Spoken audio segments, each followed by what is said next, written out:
Fala, meus queridos, tudo bem? Eu sou o Vander, professor de Física aqui da Oficina do Estudante, tudo em ordem?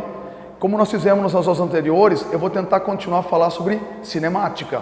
E hoje a conversa é lançamento oblíquo. Se olharem no card aqui do lado, falamos já sobre os princípios da cinemática, sobre o movimento uniforme, encontro de imóveis, movimento variado e depois queda livre e lançamento para cima. O que eu vou tentar hoje é oblíquo. Vamos conversar um pouquinho?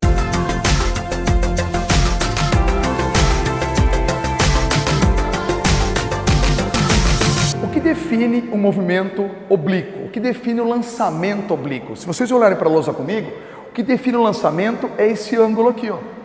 Porque perceba que a bolinha será lançada a partir do chão, por exemplo, com uma certa velocidade inicial V0, que está em laranja, e um certo ângulo com a horizontal. Percebam que se esse ângulo alfa for 90 graus, o lançamento é vertical para cima, depois queda livre para baixo, igual à última aula que eu dei, que está no card aqui do lado.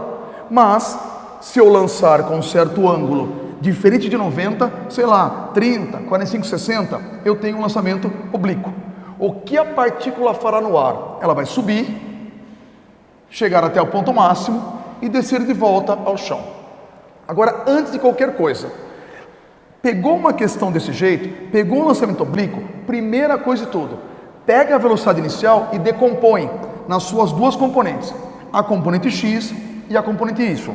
Eu vou chamar aqui de Vx e aqui eu vou chamar de Vy. Você podia muito bem colocar V0x e V0y, tanto faz. Eu chamei de Vx e Vy. A pergunta é como encontrar Vx e Vy. Como é que eu faço isso? Você podia aplicar matemática aqui, seno e cosseno. Por exemplo, pega o Vy, que está aqui, coloca ele na frente. Aqui vira um triângulo retângulo e eu faço seno, cosseno ou tangente. O que eu preciso aqui é uma maneira mais fácil. A minha dica é a seguinte: tá vendo o vetor original, o laranjinha? Se eu pegar esse vetor, filhos, e levá-lo para cá, eu vou esmagar o ângulo. Minha dica: se eu vou esmagar, eu vou com o ângulo. Portanto, o Vx vai ser quem? Vai ser o V0 vezes o cosseno de alfa. E se eu pegar o vetor original V0 e levá-lo para o y? Quando eu levo para o y, eu vou sem esse ângulo. Portanto, a minha dica é, se eu estou sem, quem é o Vy? Vai ser o V0 vezes o seno de alfa. Vamos fazer aqui. Imagine vocês que o V0 está aqui. E o ângulo, a minha mão aqui, ó. Quando eu pego o V0 e levo para cá, eu vou esmagar o ângulo. Portanto, eu vou com ele. Se eu pego o V0 e levo para lá, eu vou sem o ângulo, portanto eu vou sem ele. Cuidado, que algumas questões ele coloca o alfa aqui em cima, aqui, ó, entre a diagonal e a vertical. Portanto, aqui será cosseno e lá será o seno, com o ângulo, sem o ângulo. Tá claro por enquanto? Agora, pelo amor de Deus, crianças, toda vez que eu tenho lançamento oblíquo, perceba o que vai acontecer. Alguém faz a partícula voltar ao chão. Quem é esse alguém? A gravidade. Do mesmo jeito que vocês se lembram que quando eu lanço uma coisa para cima, a gravidade atrapalha na ida e ajuda na volta. Portanto, é retardado na ida e acelerado na volta. Então, aqui acontece a mesma coisa. No eixo Y, como o V inicial é esse grandão aqui, ó, o que vai acontecer conforme ele sobe? Conforme ele sobe, a velocidade vai diminuindo, até chegar a que valor aqui em cima? A velocidade aqui em cima do eixo Y vai ser 0. Então, aquela que tinha esse tamanho vai diminuindo até zerar. E quem é que faz ela zerar? A gravidade. Parecido com a aula anterior, quando eu lanço para cima e pego de volta. Toda vez que eu lanço para cima, vai diminuindo a velocidade, depois ela vai aumentando na volta. Tanto que eu falei para vocês de atirar, lembra? Atirar para cima. Atira, a velocidade vai caindo até zerar. Quando zerar, inverte o sentido. Aí ele volta, só que ela aumenta de novo. E o legal disso aqui é que eu posso colocar os vetores para vocês assim, ó. Esse é grandão, aqui, numa certa altura, ele é um pouquinho menor. E depois ele vai diminuindo até zero. E por que eu coloquei essa outra bolinha do outro lado? Que é a volta do movimento. E perceba que eu coloquei na mesma altura. Por quê? Tudo que a gravidade desfaz, ela refaz. Vander, explica melhor. Eu explico. Tá vendo esse cara? Ele vai diminuindo conforme ele sobe. Depois, vai aumentando de volta. Portanto, se eu colocar a bolinha na mesma altura, tudo que ela desfaz daqui até aqui, ela refaz na volta. Se eu aplicar a mesma coisa, lá no chão, quem vai ser esse vetor aqui, ó? Esse vetor é o mesmo y que eu tinha no início. Significa que esse vetor aqui volta a ser o mesmo lá. Tudo que a gravidade desfaz, ela refaz na volta. Só que lembre, esse vetor aqui está para cima, aquele para baixo. Tem o mesmo módulo, mas são vetores diferentes. E o x, Vander? O x tem gravidade no eixo x? Não. Portanto, no eixo x, está aqui, ó, esse x se mantém constante conforme o tempo passa. Significa que aqui ele vale Vx, aqui também ele vale Vx, aqui também ele vale Vx. Mesma coisa aqui, ó, o x se mantém constante. Então aqui também é Vx, aqui também é Vx, aqui também e no final também. Perceba que no eixo x o movimento se mantém constante. O mesmo valor que eu tenho aqui, eu tenho nesse vetor, nesse vetor, nesse vetor e naquele vetor. Em outras palavras, se eu olhar para a composição vetorial do final, me acompanha aqui, se eu pegar esses dois vetores, fechá-lo aqui com aquele outro cara lá, e eu pegar esse vetor aqui, ele vai ser o próprio quem? O V0 inicial. E esse ângulo aqui não é com a horizontal? Qual é o ângulo lá? É alfa? Aqui também vai ser alfa. Traduzindo, toda a velocidade do início vai voltar a ser a mesma velocidade no final, excluindo o atrito com o ar. Mas em questões como essa, não existirá atrito com o ar. Ele despreza essas perdas. Portanto, toda a saída é igual a toda a chegada do outro lado. Exemplos clássicos desse tipo de coisa. Lançamento no futebol. Imagine que o cara pega uma bola, bota no gramado, chuta e lança a bola. A bola sobe, lançamento oblíquo e cai no chão de novo. Outro exemplo, um pouco mais complicado do que esse, já explico por quê. Basquete. O cara pega uma bola, coloca na altura dos olhos aqui e arremessa. A bola sobe e cai na cesta. Por que os dois exemplos parecem isso, mas o do basquete é mais complicado? Porque perceba que tanto nesse como no futebol, se eu chuto do chão e ela volta ao chão, a altura que ela sai e a altura que ela chega é a mesma.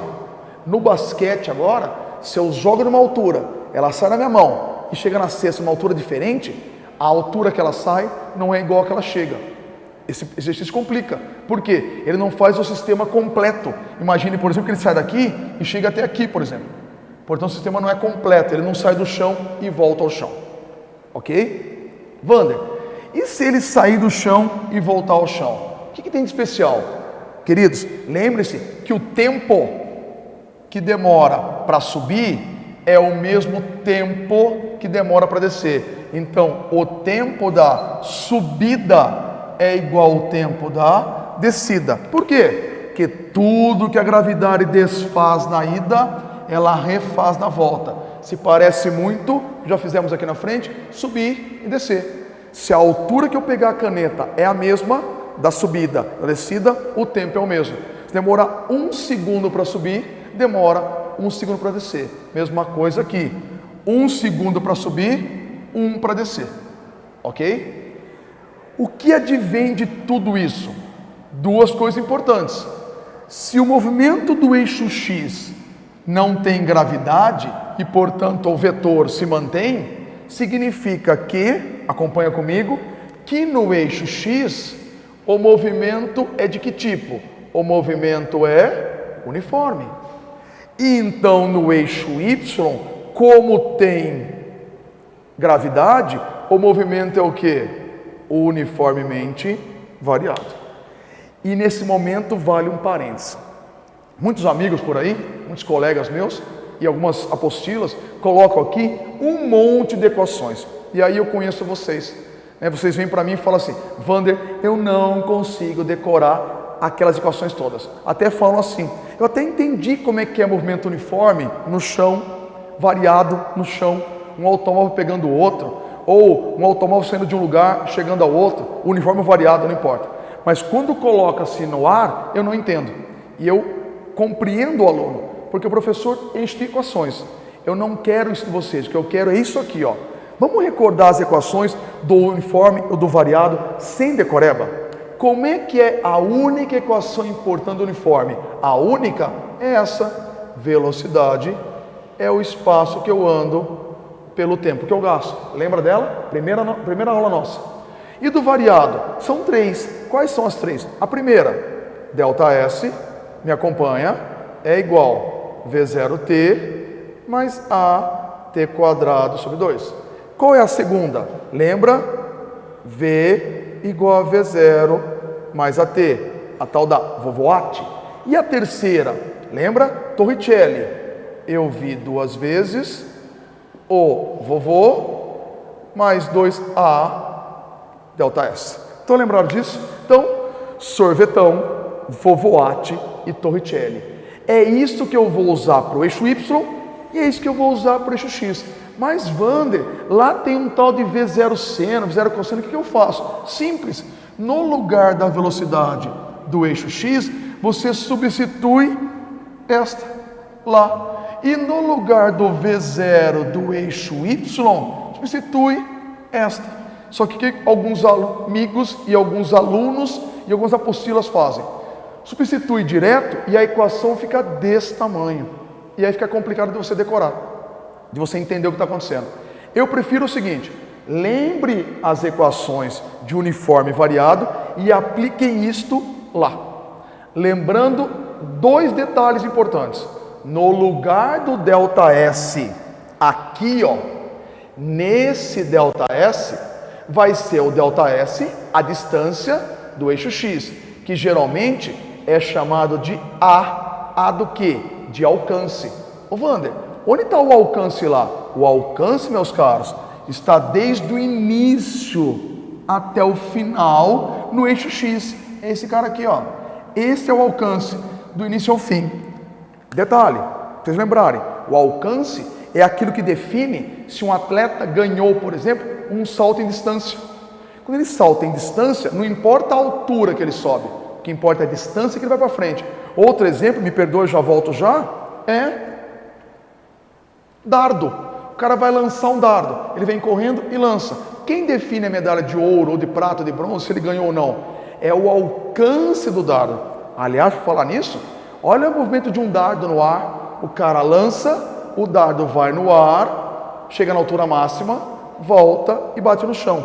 E ele crava no chão assim, ó. Porque aqui tem 2 componentes de velocidade, a Y e a X. Igualzinho fizemos aqui, ó. Perfeito? Então, o alcance é aquilo que ele anda no eixo X.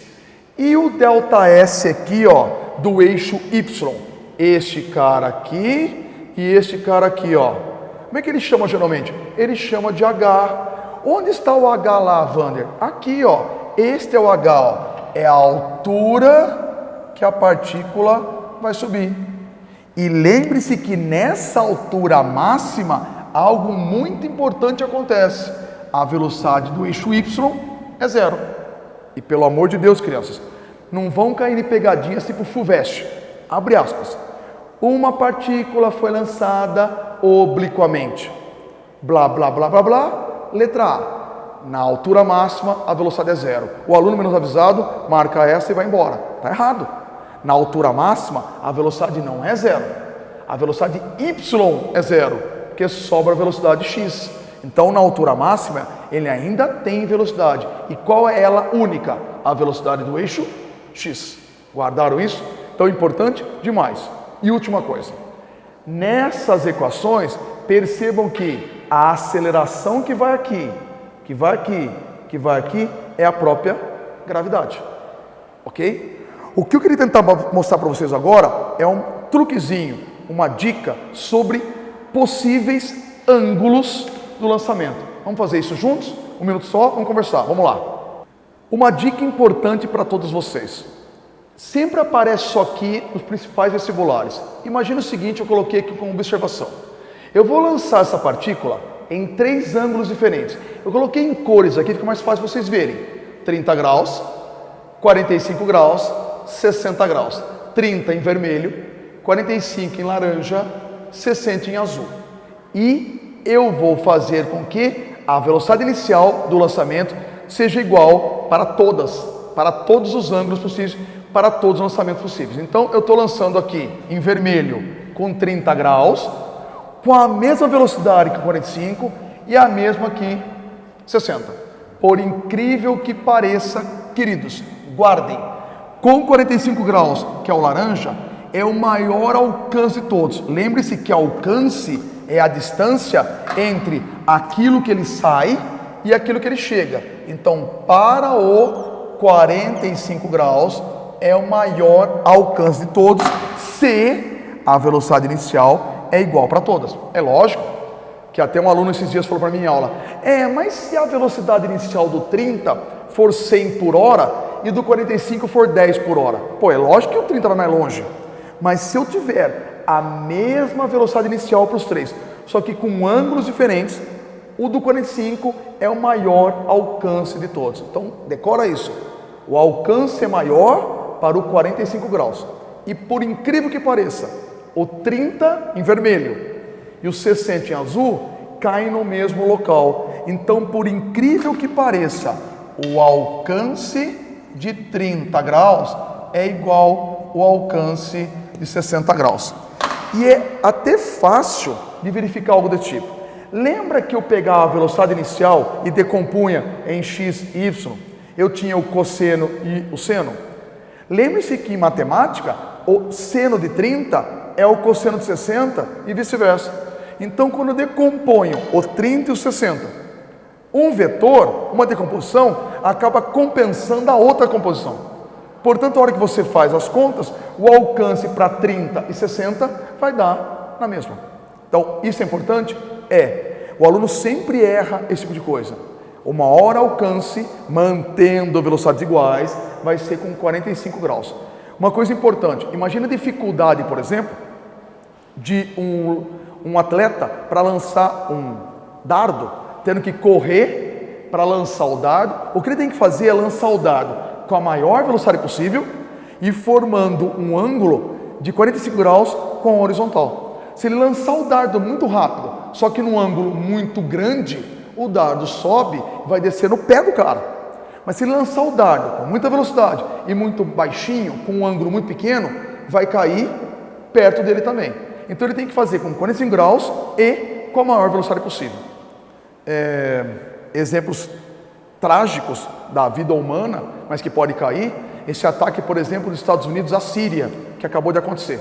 Isso pode cair no vestibular, em história, geografia e em física. O navio americano, para atingir a maior distância possível no lançamento, tem que lançar com o canhão em 45 graus e com a maior velocidade que ele puder. Aí ele atinge a maior distância possível. Um míssil intercontinental americano-soviético vai atingir a maior distância na maior velocidade e com um ângulo de 45 graus. Entenderam? Eu espero que essas dicas ajudem vocês a pensar em física em lançamento oblíquo. E eu acho que a nossa conversa de hoje vale um joinha ali. E se quiserem, comente o vídeo. A gente pode bater um papo sobre mais coisas sobre lançamento oblíquo. Na sequência, vamos tentar falar sobre lançamento horizontal, que é um pedaço do oblíquo. Um grande abraço a todos, valeu, tchau!